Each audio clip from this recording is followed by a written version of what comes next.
Hey guys, it's Lady, and welcome back to this series of videos where I break down everything about our favorite Genshin characters.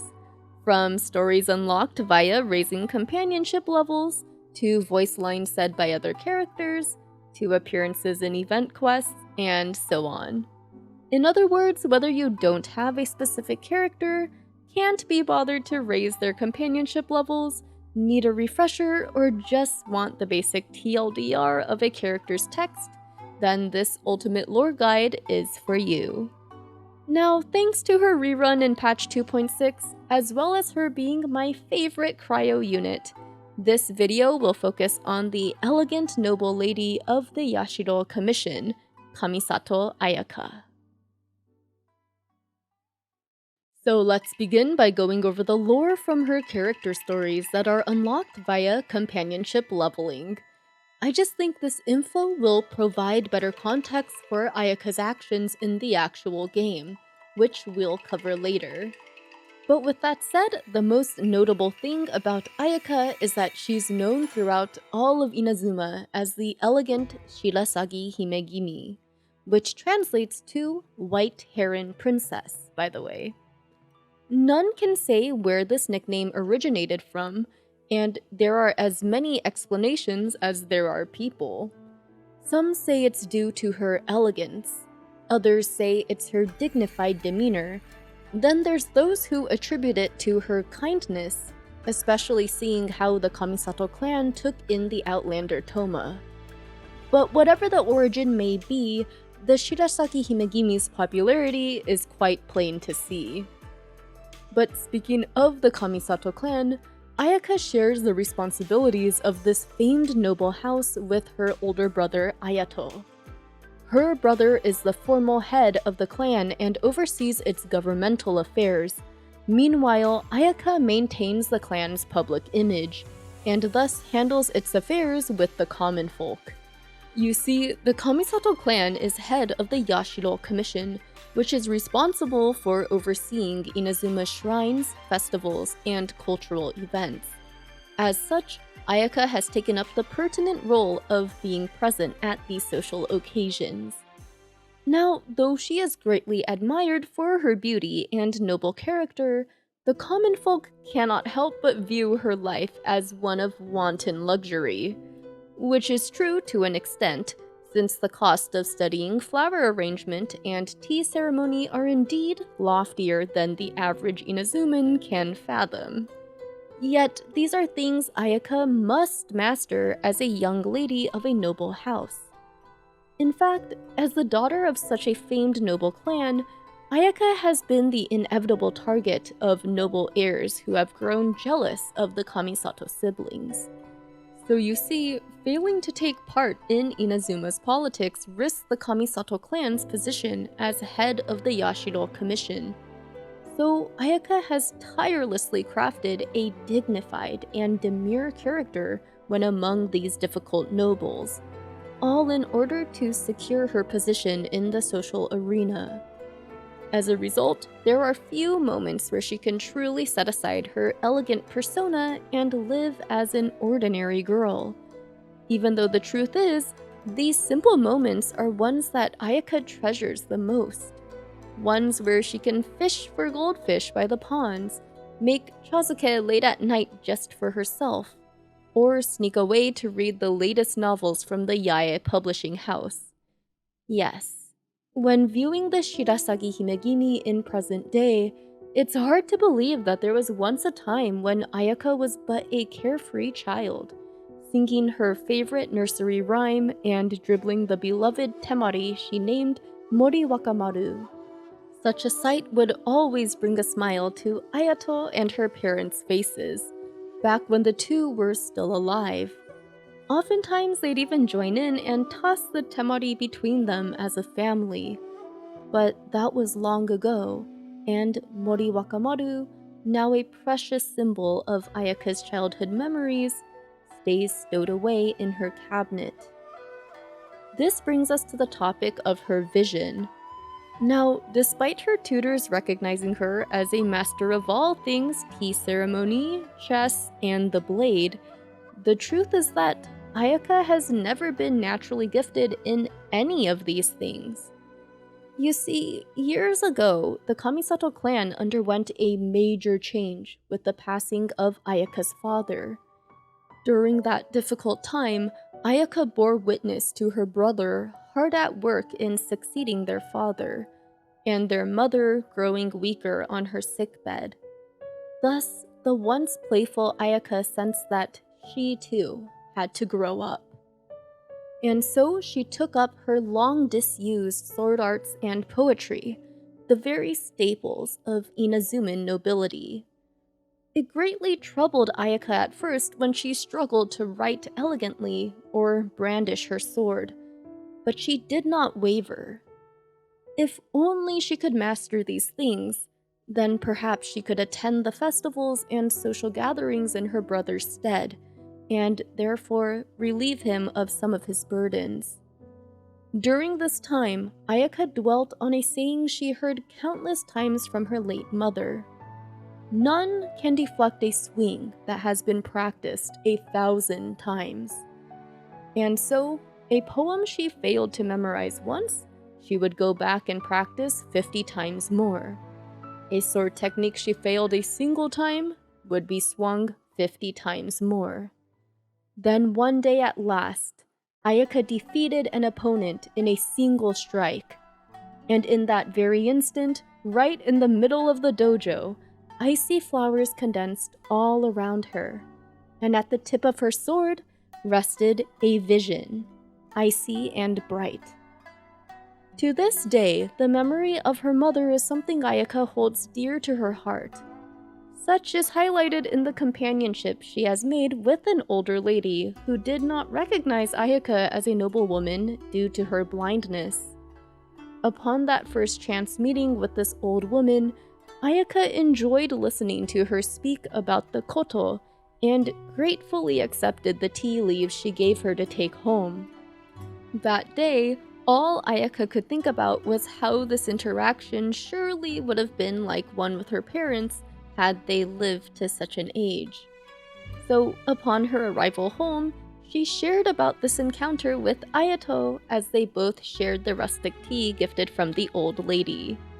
From then on, Ayaka would continue to visit this woman, each time bringing daily necessities to her. But now with Ayaka's background covered, I think it's a good time to transition to her appearances in the actual game, starting with Act 1 of the Inazuman Archon quest. In the first questline on Rito Island, just a glimpse of Ayaka's fan is enough to get the Kanjo commissions tax collectors off the backs of the Outlander merchants, making it clear just how much influence the Shirasagi Himegimi has in Inazuma. Speaking with Toma, Ayaka's attendant and friend, we learn that she's heard of the traveler's feats in other lands and believes we have what it takes to change the tides of the time, but the traveler isn't hearing any of it. We make it clear that we never agreed to get involved in Inazuma's troubles. We simply came to meet with the Raiden shogun. So Toma respects our wishes and backs off quickly, though not without promising to help set up that audience with the shogun as thanks for our help on Rito. Later at the Kamisato estate, our first meeting with Ayaka is one where she remains behind a folding screen. She says that the Yashiro Commission is close with the people, given the scope of their duties, and so they cannot overlook the Vision Hunt decree and how it's trampling upon the people's aspirations. Now, Traveler makes to leave, but Ayaka desperately pleads with us and offers a deal. She'll use her position to introduce us to the shogun if we'll carry out these 3 small wishes for her. She then asks us to meet with 3 people who have had their visions taken, then murmurs that perhaps then we shall see. And so, Traveler sees with their own eyes how terribly these people are suffering from the loss of their most precious memories and dreams as a result of their vision having been confiscated. When we report back to the Kamisato estate, this time Ayaka meets with us face to face. She dispenses of the screen when speaking with friends, you see, And now that we've done these 3 things for her, she views us as such. She asks us what our thoughts are after meeting these people, and is happy to hear that we've reconsidered our stance on the Vision Hunt Decree, which I'll be referring to as VHD from now on. So, long story short, we move to the much more secure Komore tea house, where Ayaka can now speak freely about the VHD without worry of possible eavesdroppers. It turns out that the Yashido Commission has no real plan at the moment, since opposing the VHD is tantamount to challenging a deity. However, what they can do at this time is provide perfectly usable fake visions as a contingency measure for vision bearers. Which, by the way, what the hell? Like, how were these supposed to work? I'll be making a video solely about these fake visions shortly. Anyway, Master Masakatsu of Hanamizaka is the skilled craftsman who's been making these fake visions, but his recent arrest by the Tenryou Commission has been a huge blow.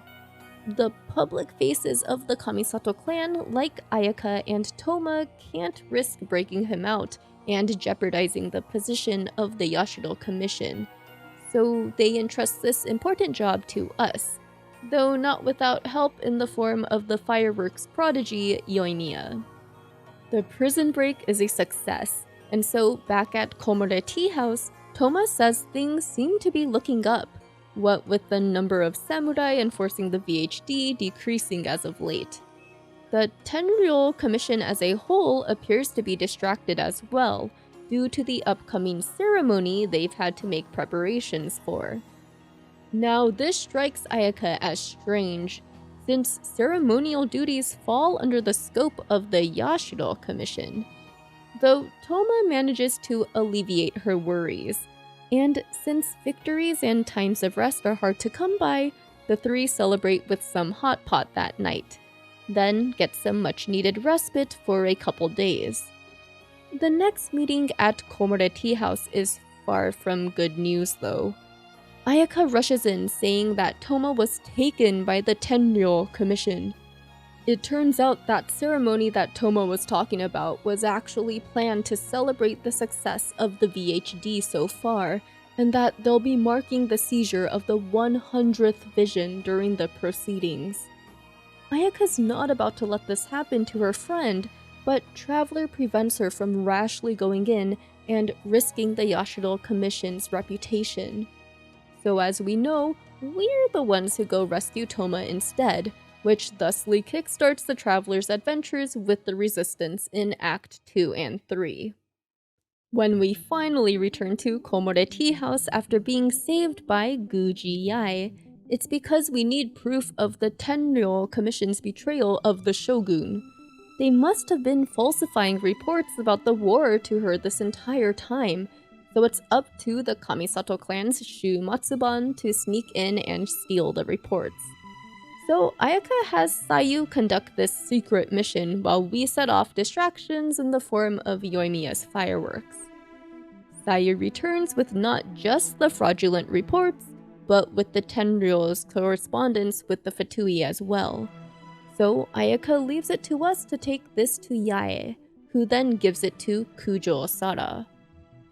Fast forwarding to the Inazuma and Archon quest's ending cinematic, we see Ayaka greeting Toma outside for the first time in a long time, since he no longer has to hide in Komore Tea House as a fugitive.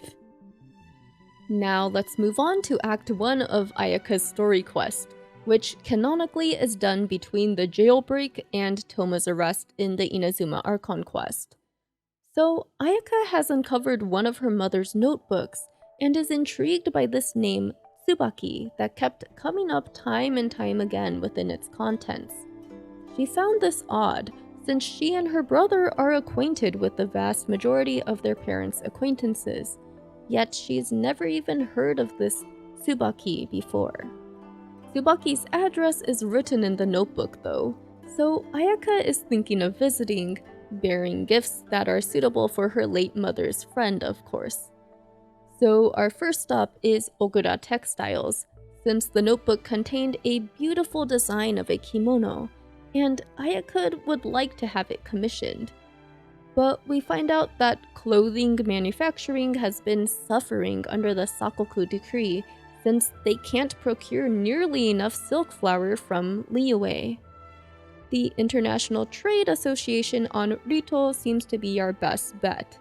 Yet unfortunately, it turns out that their whole supply of high-grade silk was just recently stolen by a bunch of vagrants. Now, despite the risk of running against the authority of the Kanjo Commission in doing this, Ayaka goes to recover the goods directly from the Ronin. The merchant is obviously beyond grateful and wants to give us some silk free of cost, but Ayaka simply won't have that. She knows merchants are suffering greatly in Inazuma right now, so she'll be paying him fair price for this silk. So we return to Ogura Textiles, where Ayaka also expresses her wish to have a kimono made for a traveler. But Mihoyo didn't want to make a special skin for the traveler at the time, I guess. So we unfortunately respond with a cop-out, "No thank you" answer. Anyway, while we wait for the kimono to be made, Ayaka treats us to a meal at the local Kiminami restaurant. Here we learn from the owner that most ordinary folk view Ayaka as the pure model of perfection, meaning none actually try and talk with her. That's why she's so happy to see Ayaka out with someone today, and sincerely asks us to be a good friend to their beloved Shirasagi Himegimi. Then, once we go to pick up the kimono, Ayaka reveals a special surprise she had made for us. It's a white heron hairpin, a fitting gift from the White Heron Princess. Then at last, we make to visit Tsubaki, whose address turns out to be a large cave, strangely enough. We're actually meant to solve a riddle, and once that's done, the truth behind the notebook is revealed. Tsubaki was not a friend of Ayaka's mother, but her very mother herself.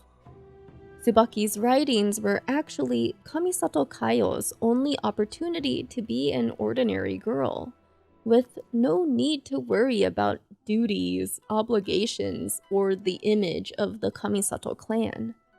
All the sights, foods, and experiences that Tsubaki wrote about were actually things Ayaka's mother always wanted to experience, but never got the chance to do. Sadly enough, she'd never even been to a local Inazuman festival after marrying into the Kamisato clan, since back then, the Yashiro Commission had a poor relationship with the people, and so she didn't want to take away their fun during an otherwise joyous occasion. As we've covered in her background lore, Ayaka can empathize with and relate to her mom's thoughts. And so, seeing how this kimono design must have been the one Kaio wanted to wear to a festival, Ayaka decides to attend one in her mom's stead.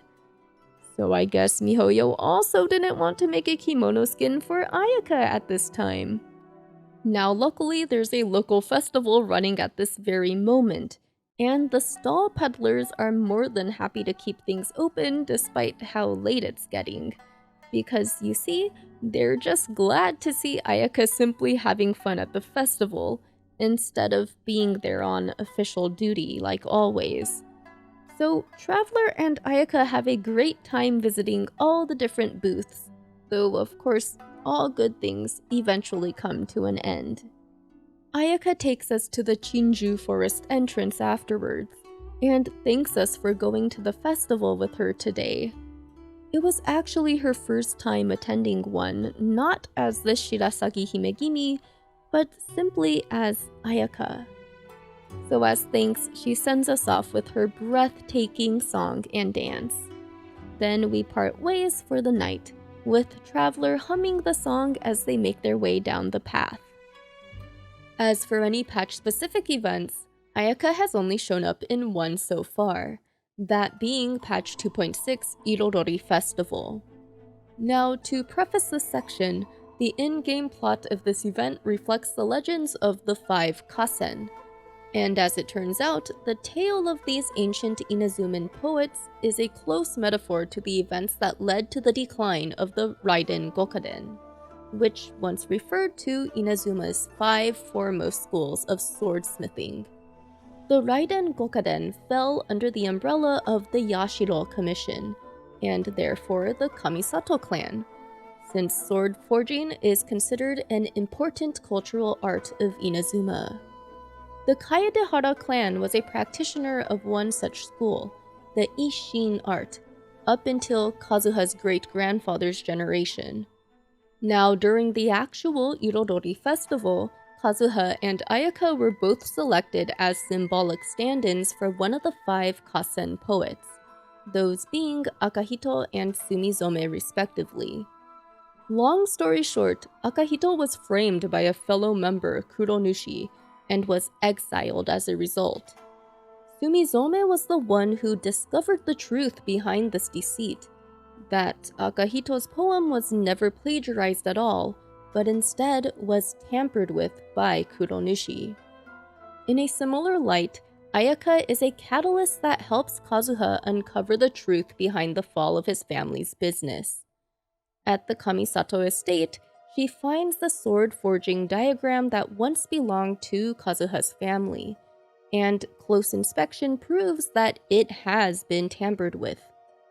So the decline of the Isshin art wasn't due to lack of skilled smiths, but an altered diagram.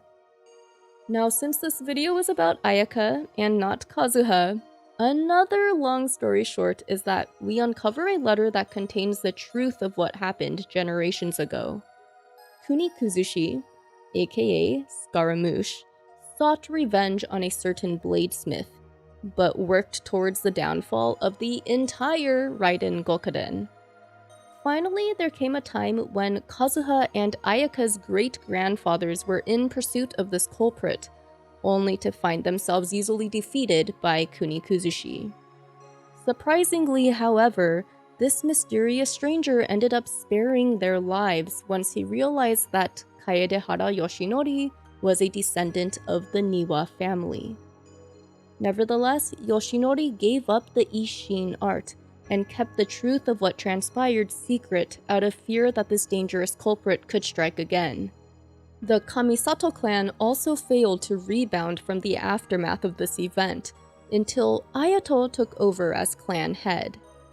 Anyway, after our little group uncovers this truth, we can find Ayaka overlooking the rest of the Irodori Festival with her brother, the real mastermind that set everything up for Kazuha and his sister to figure out. So now we've arrived at the final section of this video, with that being Ayaka's thoughts on other characters and vice versa, as well as some miscellaneous things about her in general. So let's start off with her beloved older brother, Ayato. Ayaka is deeply aware of how busy he is, so she simply asks us to pass on this message to take care of himself on her behalf, whenever we get the chance. Meanwhile, Ayato places a lot of trust in Ayaka's abilities and skill, but is also a very protective older brother.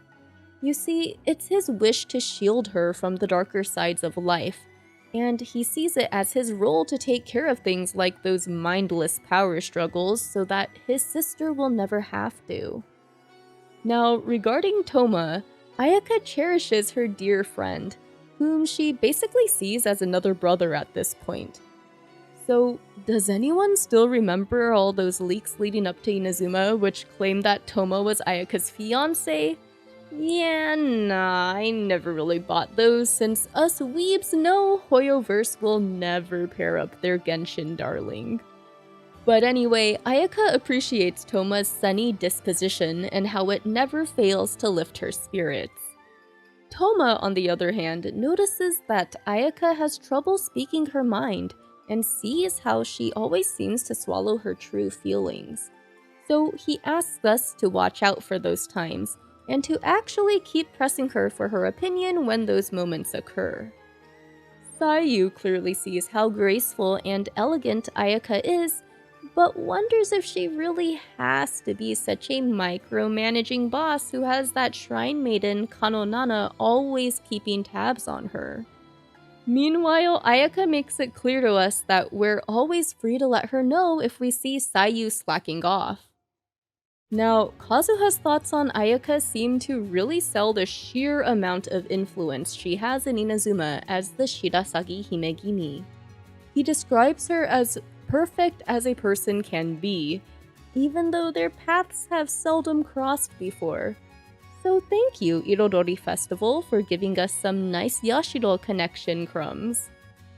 But moving on to one of their main rival clans, Ayaka says she's had her fair share of disputes with Kujo Sada, even though she can respect her sheer loyalty to the shogun. While interestingly enough, Sada herself can't help but notice that the Kamisato clan has music, dance, and laughter emanating from their household. Meanwhile, the only sounds that ever circulate in the Kujo house are ones of strict training. Sada has heard that Miss Kamisato is actually skilled in Go, and would even like to visit and play her someday. But unfortunately, Sada assumes that someone of such a serious demeanor like hers wouldn't be welcomed there. And speaking of the Tenryou Commission, even though Shikanoin Heizo has yet to be released, Ayaka describes him as very principled, just like Sada. Though they differ in what matters they believe are deserving of such a principled approach. Now, in regards to the Raiden Shogun, Ayaka actually refrains from saying anything in her voice lines until we've completed the entire Archon quest.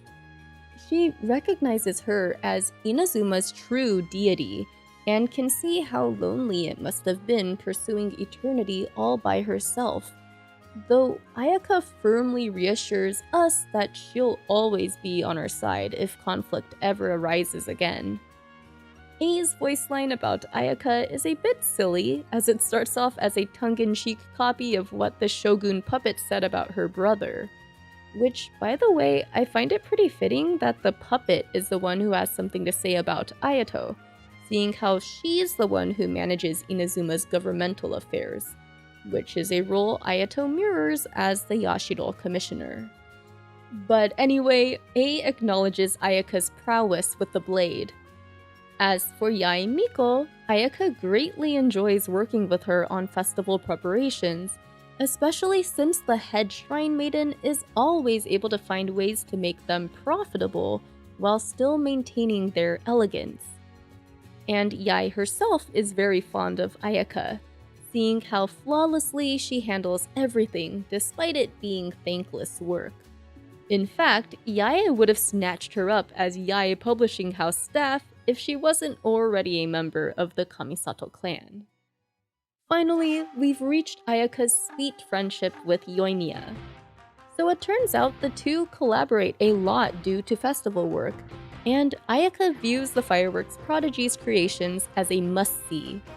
Therefore, preparations must always be perfect so that all people can get a chance to see Yoimiya's fireworks. Though actually one time, Ayaka was confused when it appeared that Yoimiya forgot to include the Shogun's emblem in the show, despite being told ahead of time that Her Excellency would be watching.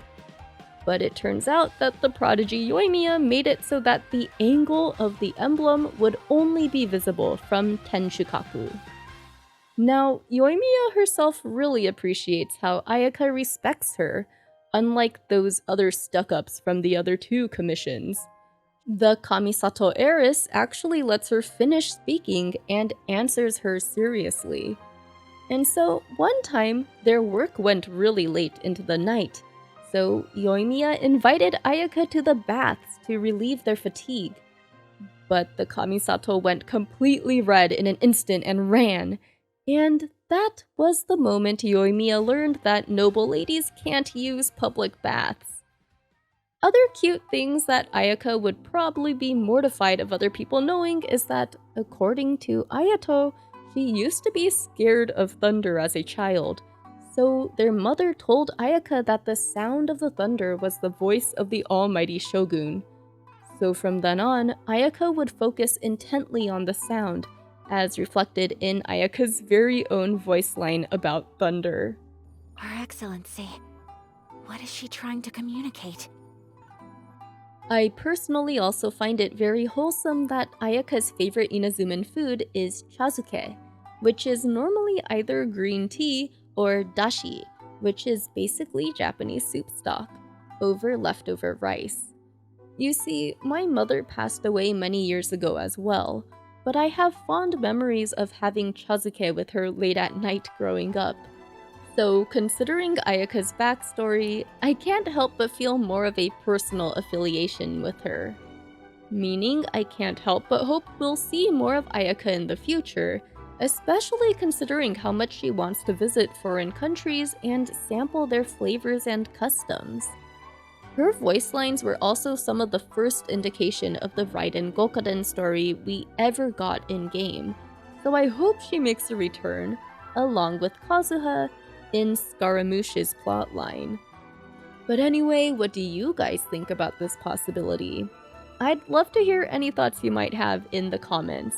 And also please like and subscribe if you enjoyed this series of lore videos.